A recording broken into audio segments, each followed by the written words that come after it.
Okay, this is, it should be my Dollzone Anson that I purchased off Den of Angels. That I wanted to add on the site for quite a long time, and someone finally answered it. Now, I sped up this video quite a bit because it was 20 minutes long. So I pretty much sped it up by 100%, so it cuts the time in half. Anyway, opening the box. Extra string here.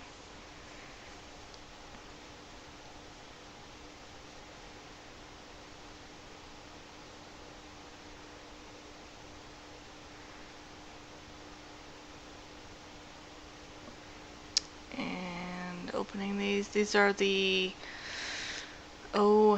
ear pieces that go on the side of the head.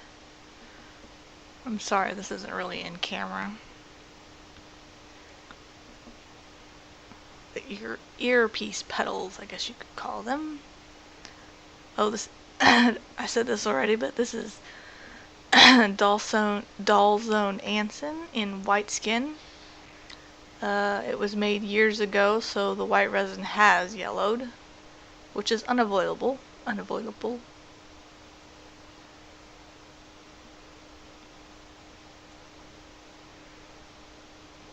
As I open everything, I am checking everything for damage and all that whatnot.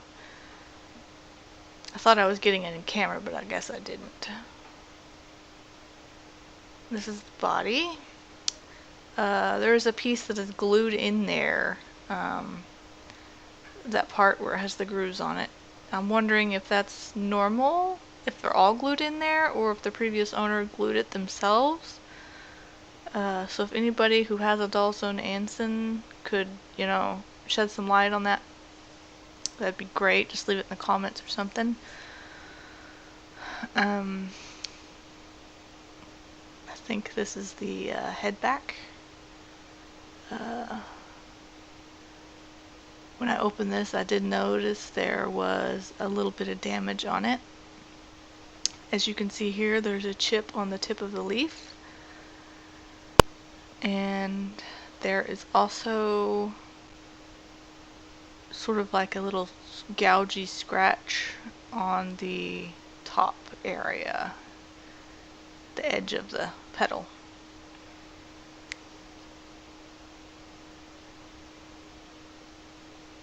I was told this doll had no damage when I bought it, so I was a little bit surprised when I opened it and found the chippage. Although I'm not too worried about it since it's quite small. I'll just accept the flaw as it is. I've been hoping that Dollzone would re-release some of their limited dolls like this one. But as the years go by, I don't think they're ever going to re-release these guys. And I have noticed that they're going to discontinue the mermaid dolls that they have, Sororida, and Trida. I don't know how to pronounce their names, but if you're a Dollzone fan, you know which ones they are. I like them, and it'd be neat to own the 100+ centimeter one, but it is quite expensive, and I just don't have the money right now for various reasons.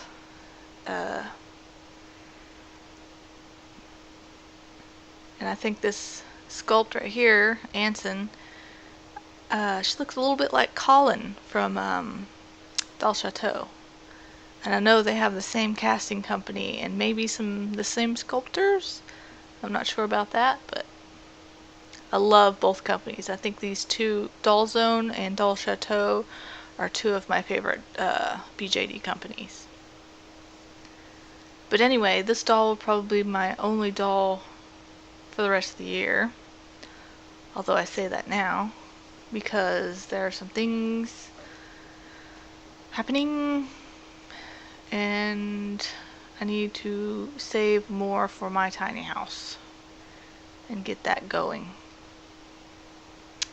This part right here, I think it's the leg piece.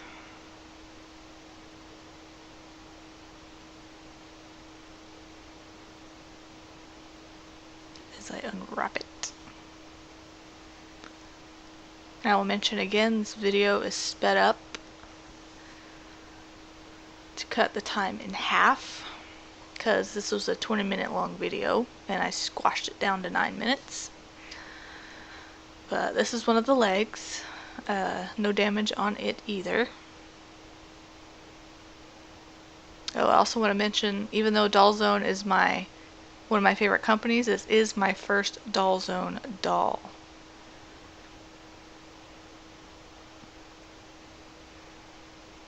Right here I'm checking to see how much minutes I have left on my camera. It only records 20 minutes of video at a time, so I have to keep checking it to make sure it doesn't shut itself off. Keep opening. This was very well packaged, by the way. And I'm glad they used white tissue paper, because colored tissue paper would have stained the resin. So just note that when you're ever packing your BJGs to ship them off, don't use colored tissue paper. Oh, is this thing still recording my voice? Yes, it is. Now these last two pieces are the arms.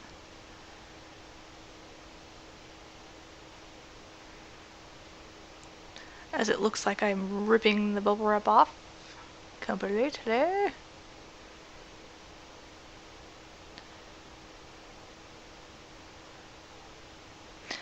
And for some reason I was thinking there are only 3 parts to the arms, but as I open them I find that there are 4 parts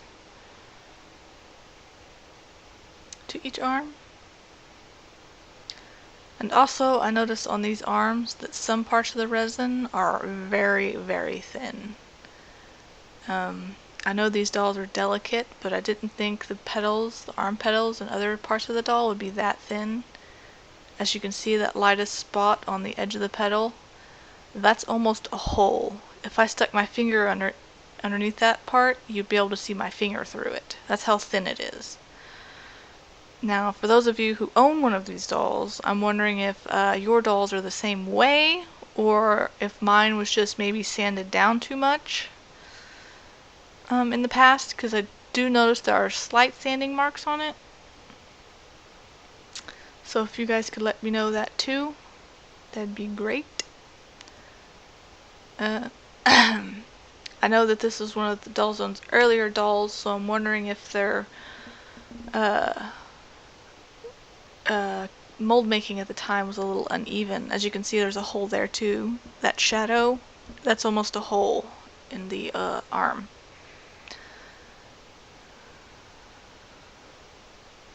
Open up the several pieces.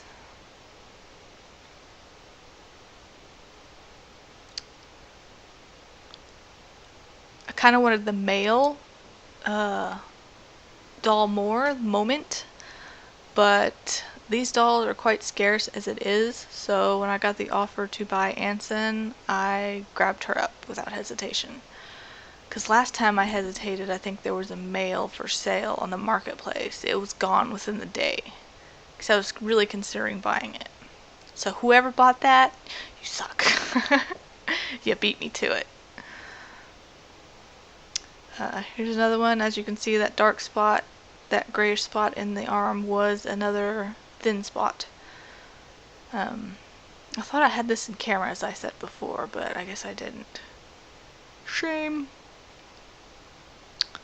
But I was very glad that everything arrived undamaged. I was very worried because I knew that the arm parts were very delicate.